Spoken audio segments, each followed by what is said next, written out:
South ఇండియాలోనే biggest sorry store మన Varahi silks మన విజయవాడ ఎంజీ రోడ్ లో డిసెంబర్ 4వ తారీఖున ఘన ప్రారంభం.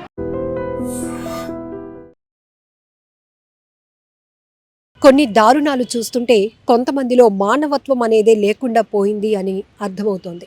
ఎంత కఠినంగా వ్యవహరిస్తున్నారంటే చిన్నపిల్లల పట్ల, పసి పిల్లల పట్ల వాళ్ళు వ్యవహరిస్తున్న తీరు రాక్షసానందం పొందుతున్నారో ఏమో అర్థం కావటం లేదు. మీ అందరికీ తెలుసు, విశాఖలోని కంచరపాలెం పోలీస్ స్టేషన్ పరిధిలోని సంజీవయ్య కాలనీలో ఒక చిన్న బేబీ శరీర భాగాలు ఒక కాలువలో పడి ఉండటం తీవ్రంగా ప్రతి ఒక్కరిని కన్నీళ్లు పెట్టించినటువంటి దృశ్యాలవి. ఆ ఘటన మరవలేదు. ఇంకా ఇప్పుడు విశాఖలో మద్దిలపాలెంలోని శివాజీపాలెంలో మరొక దారుణమైన ఘటన, అమానవీయమైన ఘటన చోటు చేసుకుంది. నెలలు నిండకుండానే ఒక పసికందు మృతదేహాన్ని కవర్లు చుట్టి అలా నడి రోడ్డుపై పడేశారు. ఆ దృశ్యాలు చూసిన ఎంతోమంది కన్నీళ్లు పెట్టుకున్నారు. ఎందుకింత దారుణాలకు తెగిస్తున్నారు? కారణాలు ఏవైనా కావచ్చు, సామాజిక అంశాలు కావచ్చు, ఆర్థికపరమైన ఇబ్బందులు కావచ్చు, కుటుంబ వ్యవస్థలో ఇబ్బందులు కావచ్చు. కారణం ఏదైనప్పటికీ కూడా అసాంఘికంగానైనా ఈ తరహా పిల్లల్ని కని అలా వదిలించుకోవటానికి వారు చేస్తున్న దుర్మార్గపు ఆలోచన, దుశ్చర్య కావచ్చు. కానీ అభం శుభం తెలియలేనటువంటి పసికందులు రోడ్ల పాలవుతూ ఉంటే దానికి ఎవరు ప్రశ్నించగలుగుతున్నారు అనేది కూడా ఒక ప్రశ్నగానే మిగిలిపోతోంది. ఇప్పటికీ కూడా కంచరపాలెంలో ఆ పసికందు శరీర భాగాలకు సంబంధించిన కేసు ట్రేస్ అవుట్ కానేలేదు. అయితే సిపి గారు చెప్పారు, ఒక సీసీటీవీ రికార్డ్ అయితే ఉంది, ఆ ప్రకారంగా కేసును దర్యాప్తు చేస్తున్నామని. ఒక రకంగా చెప్పాలంటే ఒక మనిషికి అన్యాయం జరిగితే, బాధ కలిగితే తన గొంతు విప్పి తన కష్టాన్ని చెప్పుకోగలుగుతాడు. కానీ ఈ మధ్య ఈ తరహా ఘటనలో ఆ పసిపిల్లలు, పసి బిడ్డలు ఎవరితో చెప్పుకోవాలి వాళ్ళకి జరిగిన అన్యాయాన్ని? వారు తరపున పోరాడడానికి ఎవరు ముందుకొస్తారు? అసలు ఎవరు ఈ దుశ్చర్యలకు పాల్పడుతున్నదని తెలుసుకోవడమే కష్టమవుతోంది. ఎవరు ఇలాంటి పిల్లల్ని కని ఇలా చెత్త కుప్పల్లో వదిలేస్తున్నారు, నిర్మానుష్య ప్రాంతాల్లో వదిలేస్తున్నారు? కుక్కలు పీక్కు తింటున్నాయి, చీమలు పట్టి కూడా కరిచి ఆ పిల్లలు చనిపోతున్నటువంటి పరిస్థితులు ఉన్నాయి, ఎలుకలు కొరికేస్తున్నాయి. ఇదిగో ఇట్లా ప్లాస్టిక్ కవర్లలో చుట్టి కాలువల్లోని చెత్త కుప్పలపైన రోడ్ల మీద పడేస్తున్నారు. మరి ఇంత అన్యాయమా? మరీ దారుణంగా ఉంది కదా వ్యవస్థలో తీరు చూస్తుంటే. ఎందుకు ఇట్లాంటివి జరుగుతున్నాయో అర్థం కావటం లేదు. ఒకవేళ పుట్టబోయే బిడ్డకి స్కానింగ్లో ఏమైనా లోపాలు బయటపడితే ఇట్లాంటివి చేస్తున్నారా? లేకపోతే పెళ్లి కాకుండా అక్రమ మార్గాల్లో వెళ్తూ గర్భధారణ అయిన తర్వాత పుట్టే బిడ్డకి సమాజానికి మనం తలదించుకోవాల్సి వస్తుందని, లేకపోతే ఇంకొకరి చేతిలో అన్యాయానికి గురైపోయామని వాళ్ళ కడుపును పుట్టినటువంటి ఈ పిల్లల్ని ఇలా వదిలించుకోవడానికి ప్రయత్నం చేస్తున్నారా? ఏది అయినా కారణం ఏది ఏమైనప్పటికీ కూడా చాలా దారుణం అనేది చెప్పాలి. శిశు గృహాలు చాలా చోట్లనే ఉన్నాయి. ఒకవేళ మీకు పిల్లలు వద్దు అనుకుంటే నేరుగా అక్కడికి ఇస్తే ఒక సిస్టమ్ ప్రకారంగా వేరొకరికి పిల్లలు పెంచుకోవాలని ఆసక్తి ఉన్న వాళ్ళకి, పిల్లలు లేని వాళ్ళకి ఇవ్వడానికి కూడా అధికారులు సిద్ధంగా ఉన్నారు. కొన్ని చోట్ల అయితే కనుక పిల్లలు లేక పిల్లలు కావాలి అనుకుని ఎంతోమంది హాస్పిటల్స్ చుట్టూ తిరుగుతూ లక్షలు ఖర్చు పెట్టుకుంటున్నారు. అయినా కూడా వారికి ఆ అదృష్టం దొరకటం లేదు.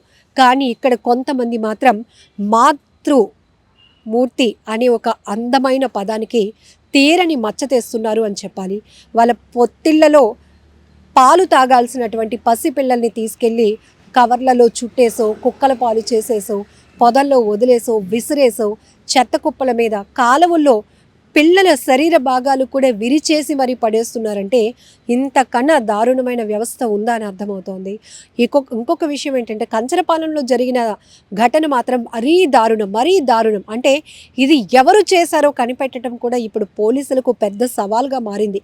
ఎందుకంటే ఆ పసికందు కాళ్ళకు కాళ్ళు, చేతులకు చేతులు వేరు చేసి కాలువలో పడేయడమే కాకుండా తల భాగాన్ని మిస్ చేశారు. తల భాగాన్ని ఎక్కడ పడేశారో ఇప్పటికీ కూడా గుర్తించలేనటువంటి పరిస్థితి. అక్కడ ఉన్నటువంటి ఆయాల్ని, ఏఎన్ఎంలని అందరినీ పిలిచి మీ లొకాలిటీలో ఎవరైనా ప్రెగ్నెన్సీ లేడీస్ ఉన్నారా ఇవన్నీ ట్రేస్ అవుట్ చేస్తున్నారు. కానీ ఇవి ఎవరు చేస్తున్నారు అనేది తేలటం మాత్రం ఇప్పటికీ ఒక క్వశ్చన్ మార్క్గానే మిగిలిపోతుంది. ఇదొక్కటే కాదు, ప్రాణాలతో ఉన్న పసిపిల్లల్ని కూడా వదిలేస్తున్నారు. మరి వాళ్ళు ఎవరికి పుట్టారు? ఆ తల్లి ఎవరు, తండ్రి ఎవరు అని తెలుసుకోవడం కూడా చాలా కష్టమవుతోంది. మరి వీళ్ళు చేసిన అన్యాయం ఏంటి? వీళ్ళు చేసుకున్నటువంటి ఆ దురదృష్టం ఏంటి? అర్థం కానటువంటి పరిస్థితి నెలకొంది. ఏది ఏమైనా ఒకవేళ మీకు ఇలాంటి ఆలోచన ఉంటే కనుక శిశు గృహాలకి అప్పగించండి. ఇక్కడ ప్రభుత్వం ఆధ్వర్యంలోని వాళ్ళకు మంచి ఫ్యూచర్ మేము ఇస్తామంటున్నారు. సో ఇప్పటికీ కూడా ఇలాంటి అనాథలు అభాగ్యులు ఎంతోమంది ప్రభుత్వ షెల్టర్స్లో ఉండి పెరిగి పెద్దయి ఎంతో ఉన్నతమైన చదువులు చదువుకొని మళ్ళీ అక్కడే పుట్టి పెరిగిన వాతావరణంలో ఉన్న వాళ్ళని పెళ్లి చేసుకొని వాళ్ళు మరికొంతమందికి లైఫ్ ఇచ్చే స్థాయికి ఎదిగిన వాళ్ళు కూడా చాలా సక్సెస్ స్టోరీస్ మనం చూస్తున్నాం. కానీ ఇప్పటికీ కొన్ని ఘటనల్లో మాత్రం కొన్ని అమానవీయంతో చేస్తున్న దారుణ ఘటనలో మాత్రం ఇలాంటి పిల్లలు వీధి పాలవుతున్నారు. నడి రోడ్ల పైన ఇలా కవర్లలో చుట్టి పడేసే దుస్థితికి వెళ్ళిపోతున్నారు. అంటే ఖచ్చితంగా వీటిపైన ప్రభుత్వం యాక్షన్ తీసుకోవాలి.